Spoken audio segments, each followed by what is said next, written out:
Dan saya akan berbincang-bincang kali ini lebih lanjut dengan salah satu pegiat dari Indonesia Corruption Watch bersama dengan saya Mas Abdullah. Mas bisa bergabung sama saya kali ini. Ya, Mas Abdullah ini merupakan pegiat dari Indonesia Corruption Watch. Mas bisa diceritakan lebih lanjut ini mengenai tema dari aksi dari masyarakat anti korupsi ini sendiri, Mas? Ya, hari ini kami memperingati dalam kaitan Hari Anti Korupsi Internasional tanggal 9 Desember besok.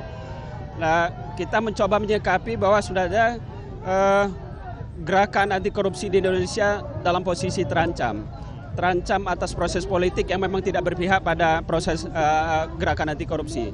Ancaman itu misal ada revisi Undang-Undang KPK, ada proses seleksi pimpinan KPK yang masih seringkali tersandera oleh kepentingan DPR, dan fenomena terakhir juga kita melihat bagaimana ada model pembajakan kebijakan strategis negara oleh elit DPR.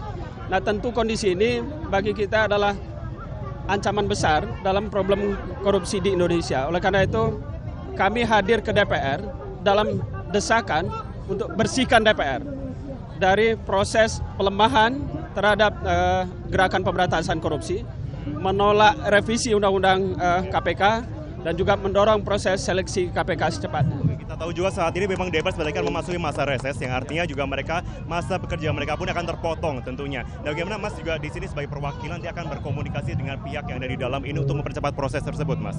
Ya, saya kira sudah menjadi tanggung jawab DPR untuk menyelesaikan tanggung jawab proses seleksi sebelum masa reses dilakukan. Karena kalau tidak punya implikasi serius terhadap institusi KPK, misal ada kekosongan jabatan yang terjadi di situ, yang ini tidak baik dalam institusi KPK. Oleh karena itu desakan mempercepat proses seleksi menjadi satu hal yang tuntutan kita.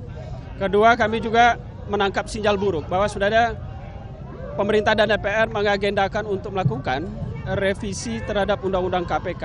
Nah, ini menjadi ancaman serius bagi kita terhadap agenda pemberantasan korupsi, karena di situ kental nuansa untuk kemudian melakukan pelemahan khususnya terhadap institusi KPK dalam melakukan proses penindakan yang selama ini menjadi kewenangan utama KPK. Oleh karena itu kami dari masyarakat sipil lagi-lagi mendesak penolakan pembahasan revisi Undang-Undang KPK dan mendesak percepatan proses seleksi calon pimpinan KPK. Terkait dengan kasus mengenai pencatutan nama presiden dan wakil presiden ini, Mas, ini kan presiden akan berencana untuk segera meminta pihak kepolisian bahkan juga untuk segera memanggil Riza Halid, pengusaha Riza Halid di sini. Dan dari hasil kemarin, rapat MKD kemarin, Mas melihat adanya ketimpangan ini di mana? Ini proses MKD yang tertutup kemarin ketika memanggil Ketua DPR Setia Novanto menjadi presiden buruk dan memperburuk citra DPR.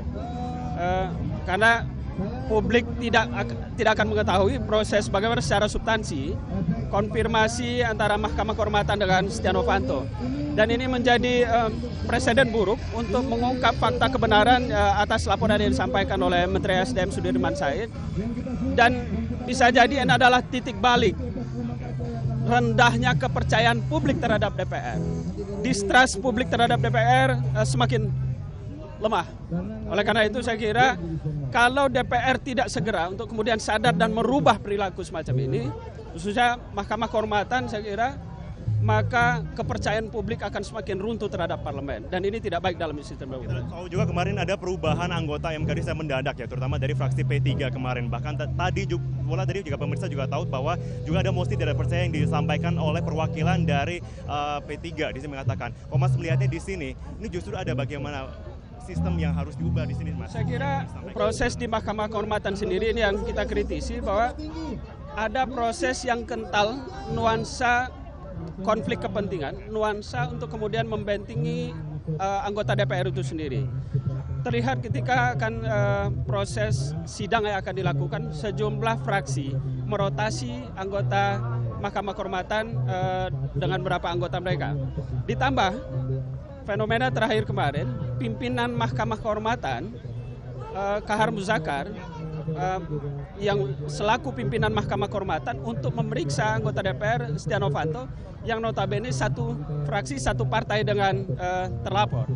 Oleh karena itu saya kira ini kental nuansa konflik kepentingan, dan ini yang kesalahan besar dalam mekanisme tata beracara di dalam Mahkamah Kehormatan DPR, bahwa pemeriksaan yang dilakukan oleh pimpinan Mahkamah anggota DPR satu fraksi dan satu partai dengan mereka. Berarti memang diperlukan ada keadaan lebih lanjut di sini ya tentunya ya Mas ya. Baik, terima kasih banyak atas waktunya Mas Abdullah. Ya baik, silakan kembali bergabung di acara sini dan nantinya acara ini juga akan diisi tidak hanya dari pihak ICW saja maupun juga pihak lain, namun juga akan ada sejumlah penampilan-penampilan simpatik dari para musisi. Demikian Kezia.